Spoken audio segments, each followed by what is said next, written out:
On May the 31st, 1978, Tony Castro, a security guard, was shot dead at point-blank range. His killers stole the £200,000 weekly payroll from the Daily Mirror. At least one of the suspected raiders should have been in prison awaiting trial after their arrest for robbing a bank in which another guard was shot. But they had bought their freedom by paying detectives £80,000. 2 weeks ago, these two City of London detectives, Chief Inspector Philip Cuthbert on the left and ex-Detective Sergeant John Goulbourne, were jailed for selling bail and dropping evidence against one of London's most violent gangs. These were the only two convictions secured by these detectives from Operation Countryman, the fourth and largest investigation by a team of outside officers into Cuthbert, and held him in custody over a weekend at Poole Police Station, Dorset. We arrested Cuthbert on a holding charge. It was to do with stolen property, which we suspected he had been keeping. We wanted him out of the way because we thought he had been squaring witnesses and also interfering with some honest policemen who might be able to give us evidence. My officers also wished to interrogate him about information that we thought he had about senior officers who had been receiving bribes, not only in the city, but in the Met as well. So you thought that by keeping him in custody, that might encourage him to talk? We thought it might do. The DPP, Sir Thomas Hetherington, was said to be furious when word reached him that Cuthbert had been remanded in custody. Sir Thomas later ordered that no evidence be offered against him. The DPP protested about Cuthbert's arrest by Countryman, as the following letter shows. I feel bound to express my concern at the arrest and subsequent remand in police custody of Detective Chief Inspector Cuthbert. Whether Detective Chief Inspector Cuthbert will seek further compensation by way of civil proceedings remains to be seen. This man, Detective Chief Superintendent Steve Whitby, the third most senior Operation Countryman officer, pleaded with one of the DPP's representatives not to drop the theft charge against Chief Inspector Cuthbert. Whitby warned the DPP that his action would undermine Countryman's credibility with some criminals who they wanted to give evidence against corrupt officers, even though they risked incriminating themselves in the process. But the DPP went ahead and dropped the charge. We were the last to be told of the director's decision. In contrast, the first to be told was Cuthbert's solicitor. That finally indicated to me that we were not going to get the help and support that I expected. My chaps had worked very, very hard cultivating the informants. And at a stroke, that confidence in us was lost. The criminals thought, what's the good of us giving this evidence if the DPP isn't going to prosecute when we have policemen locked up? I was angry about this, and I complained to the Home Office. The biggest showdown between Mr. Hambleton, the Yard and the DPP came at a meeting at New Scotland Yard on December the 7th, 1979. Present at that meeting were the DPP himself and Patrick Kavanagh, Deputy Commissioner of the Yard. They wanted us to put out a statement saying that there'd been total cooperation with the Yard and the DPP and that there had been no obstruction. I refused. I said there'd been obstruction all along, and I gave them some examples. One example Mr. Hambleton gave involved this man, Commander Donald Neesham, who had resigned as head of the Flying and Robbery Squad 8 months earlier. Commander Neesham denies he ever obstructed Countryman, but Mr. Hambleton insists that he did. I said, what about this man Neesham? He'd obstructed us. And Pat Kavanagh, the man responsible for discipline at Yard, said, what do you mean? I said, I will tell you. He's encouraged his men not to cooperate with us. He has signed reports questioning our integrity, and he thought all his men were clean. Whereas by this time, my detectives were convinced that some of them were guilty. When Kavanagh heard this, he said, well, we moved Neesham for you. Now, this was quite news to me, because the public statement had said that Neesham left the force for a reason unconnected with Countryman. Now, at this same meeting, the DPP said that he would have to resign his office if I persisted in my statement that he and his staff hadn't supported us. Eventually, Countryman and Scotland Yard issued the following press statement. Suggestions that the Countryman investigations have been obstructed are completely without truth. Reluctantly, I approved that statement, which I knew to be untrue in part, but I did it to try and keep the operation together. That was my priority, because relations between the DPP and the Yard and me had got so bad that the investigation was in jeopardy. The DPP has told us, as has Mr Kavanagh, that no conversation about Commander Neesham or obstruction took place at that meeting on December the 7th. That's not true. If Mr Kavanagh and the DPP go back and check, they will find that that conversation did take place. And both Mr Kavanagh and the DPP also say that, in fact, you've never, ever complained about obstruction at any time. This is quite wrong. As I've explained already, I registered complaints, and at one stage I got to where I complained to the Home Office. Amid renewed allegations in the past fortnight of Yard corruption, Sir David McNee, the Commissioner, referred to that December 7th statement denying that Countryman had been obstructed and said, It is apparently not enough that in December 1979, the officer then in charge of the inquiry issued a statement categorically denying that the inquiry had been obstructed. So the Yard's statements that you never complained about obstruction are less than frank? They are just not true. They're a lie. They are not true. But this December 7th statement had already formed the basis for a series of parliamentary statements in 1980 by the Attorney-General Sir Michael Havers. Like Sir David McNee and the DPP, Sir Michael has consistently denied that Countryman was ever obstructed or ever complained of obstruction. Given Mr Hambleton's evidence that Detective Chief Inspector Cuthbert obstructed the inquiry, evidence in court that Commander Moore tipped off Cuthbert, and the alleged obstruction by Commander Neesham, the former head of the flying squad, Sir Michael's parliamentary answer on February the 25th, 1980, might seem strange. There is no truth at all. And I've looked into this with the greatest care, that any senior member of the Metropolitan Police or the City Police who are equally involved in this inquiry have taken any kind of blocking action at all. At about this time, Pat Kavanagh started asking for the files, our files that is, on the many Met officers that we're investigating. He said we were spreading our net too wide and things were getting out of hand. I felt I couldn't give him these files. It was a breach of trust between us and the men who had made the statement.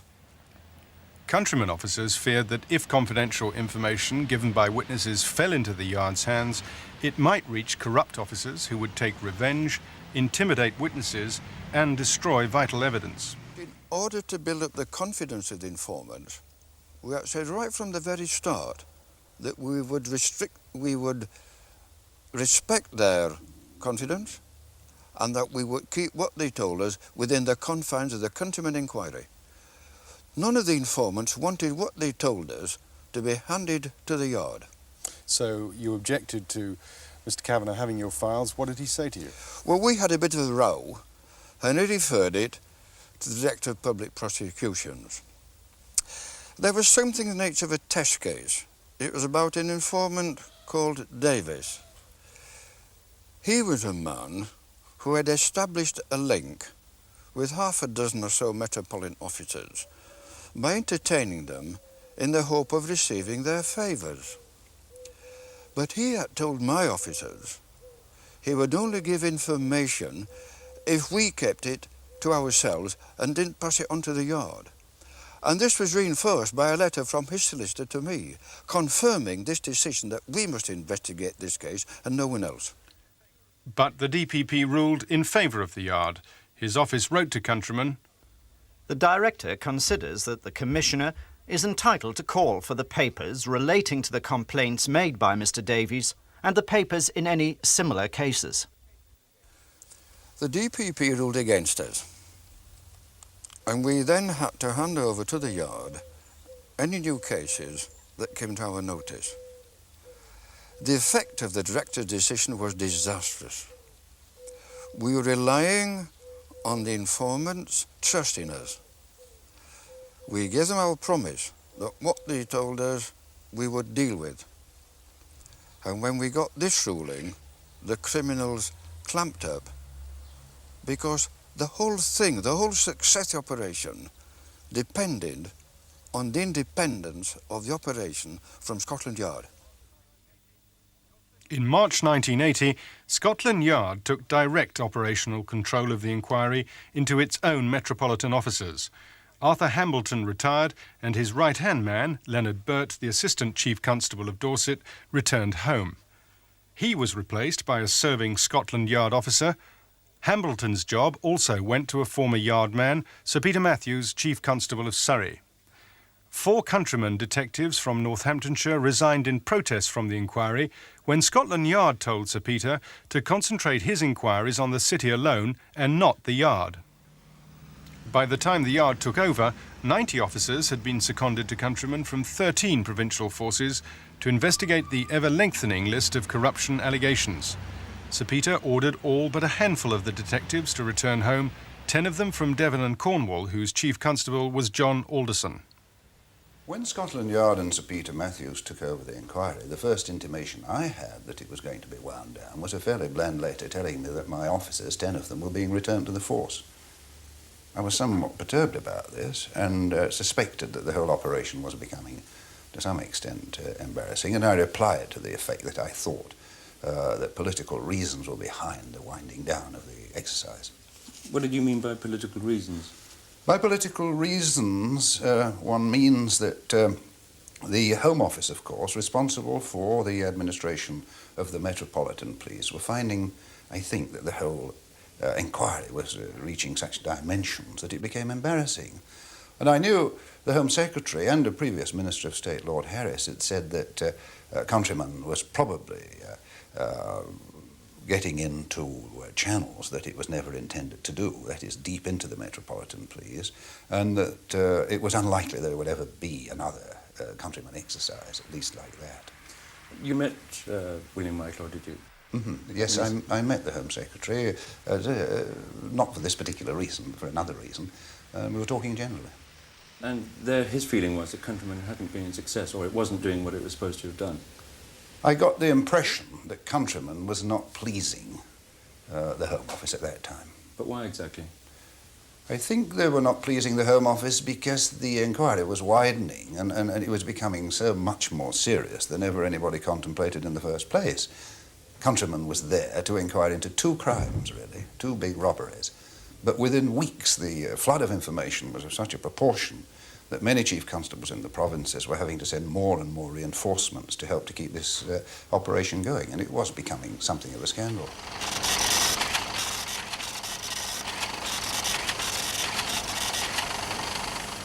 Once the yard took over, they seized all Countrymen's secret information and witness statements. They covered at least 84 Metropolitan officers suspected of corruption and unchecked allegations against a further 107 officers. This information was stored on computers at the West Sussex County Council's headquarters in Chichester in the strictest secrecy. Only the computer manager knew the code to activate the disks. Scotland Yard was never intended to see them. After I retired, the Metropolitan Police had access to the computer. This was a bad move because it virtually gave everything that we had from the informants to the yard, which they had asked us not to do. There were nearly 4,000 statements and reports on that computer, plus a lot of odd bits of important information. The yard would say that most of your informants were criminals and that therefore they had a right to have access to their information. Well, that's all right so far, but an informant is an informant. And when you promise confidentiality, you have to keep it. You must remember that these informants are given information about Metropolitan detectives. They had been party to corruption with the Metropolitan detectives, and they were afraid that if they were identified, and especially identified as to what they had said about some of the detectives, they wondered what might happen to them as a result of that. It was important that the Met didn't get that information. We had given our word. Today, Scotland Yard claim they have virtually completed their own investigation into the scores of cases that they took over from Countryman. Last month, Deputy Commissioner Kavanagh said many of them were malicious or frivolous. And last year, towards the end of the inquiry, he had this to say. It has been a very expensive inquiry. It was a well-meant inquiry, and one thing it has proved conclusively is that the speculation about corruption at a high level and in a widespread manner in the Metropolitan Police are unfounded. The officers in my force who were involved in this exercise gave me the impression that they were appalled by the degree of corruption that was being given to them in information. They were checking out a lot of this information. Some of it, of course, was wrong, but some of it was right. But I think it startled them, quite obviously. And it was a job they never expected to do, and certainly never joined the police to do, to have to spend time not only investigating criminals outside the police, but those inside as well. The Yard detectives who have taken over Countryman's cases belong to a unit called CIB2, the Complaints Investigation Bureau. Yet of Countryman's 100 or so cases they claim to have investigated in the last 2 years, only one has been brought to court. Mr. Kavanagh, meanwhile, says the Metropolitan Police, particularly the Flying and Robbery Squad, has never been cleaner. He also claims that CIB2 is the most competent investigating body in the country, a view shared by the Director of Public Prosecutions. But confidence in CIB2's proclaimed determination to investigate Countryman's cases was shaken earlier this year by this man, Joe Cannon, a London criminal. Cannon claimed that flying squad officers stole several £1,000s recovered from a bank raid in which he took part. A chief inspector from CIB2 come to see me in March. He wanted to talk to me about allegations concerning corruption that they've taken over from Countryman concerning a bank robbery in Hilford 10 years ago that I was on. You actually were one of the robbers who... Yes, I took part in the robbery, and when the police come and arrested us, about 50 officers come to the flat to arrest us, there was £3,800 there. When the actual case come to court, only about £800 of that money was declared. £3,000 went missing, and I know that it could only have been taken by the police. So what happened when the chief inspector from CIB came to see you? He just, he told me it was a load of old rubbish, and he just didn't want to know. And really, I didn't want to know at that time, and he told me when he left that I wouldn't hear from him no more. Cannon later offers on the phone to make a truthful statement to the CIB2 chief inspector. He tape-recorded the conversation, and as the tape shows, the officer does little to encourage him. I mean, let's face it, you and I know what's going on, but I mean, proving it is another thing. Yeah. And it's like any other inquiry, that if there was corruption and officers were paid, I'm not admitting that they were, but if they were paid, and they gave what was expected of them, then nobody ever complained, did they? Then the chief inspector tells Cannon that he would only go through the motions of checking out the allegations. And of course, we've got to check that out, because things have gone wrong for Countryman. And obviously there's going to be a shout of whitewash, because we caught most of their stuff. And of course the Met stuff has come back to A10 or CIB2 as it is now. And of course they're going to check on that, see we done it right. People would have thought that they want to bury it. The thing is, that's all finished. It's too long ago. So no, I think all those jobs are buried. Yeah.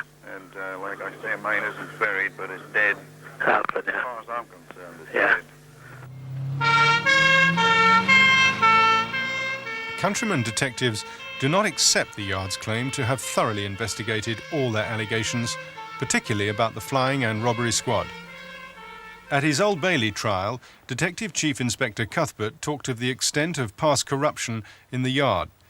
In part of his secretly taped conversation, Cuthbert refers to two former senior Yard officers, one of them a flying squad commander. He says, "I used to bung Roy York, Jim Marshall. He used to go up the top of the tree. He used to go up to assistant commissioner. Mainly reward money, obviously. You know, insurance money." Cuthbert also spoke of more recent widespread corruption in the flying and robbery squad. Referring to drinks or money taken from the William and Glyn's robbery in 1977, he says, "All the blokes on the robbery squad had a drink out of it, going right to the top of the tree. And all the rest of them all slagging us off. It was a silly drink. Wasn't a big drink. Silly drink." But Cuthbert also spoke of large sums of money going to the flying and robbery squad.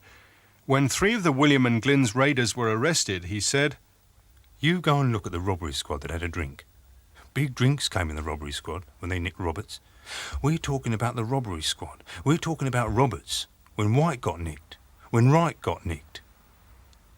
I remember at one meeting, which had been arranged by Cuthbert, and he was talking to one of the people I was negotiating for, who was complaining about the high price he was asking, and his answer to that was he pulled his handkerchief out of his top pocket, put it on his shoulder and said, "Cry on there, you know. Either you want to have a trade and you're going to be sensible, and you must realise that things like this cost money because there's the city to be paid off, there's the Metropolitan to be paid off, and generally saying that higher-ups would have to be given money to make sure that there was a safeguard if there was an inquiry or anything went wrong, that it would be smothered up for him and for everyone concerned." Was he talking about the Metropolitan robbery squad officers involved in the William and Glyn's inquiry that had to be paid? No, he was just saying that people in good positions who would count if there was any sort of inquiry... In the Met? Yes, would be willing to cover it up at a price. And that price had to be put in to safeguard and make sure that everything would be all right. That's what he was saying in a nutshell, and that costs a lot of money. You don't get that for nothing.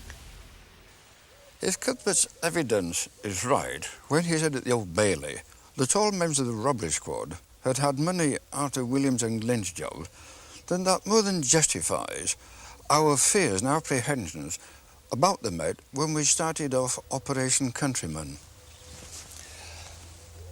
Since the Met took it over, their CIB too, they seem to think there's little or nothing in the files that they have dealt with.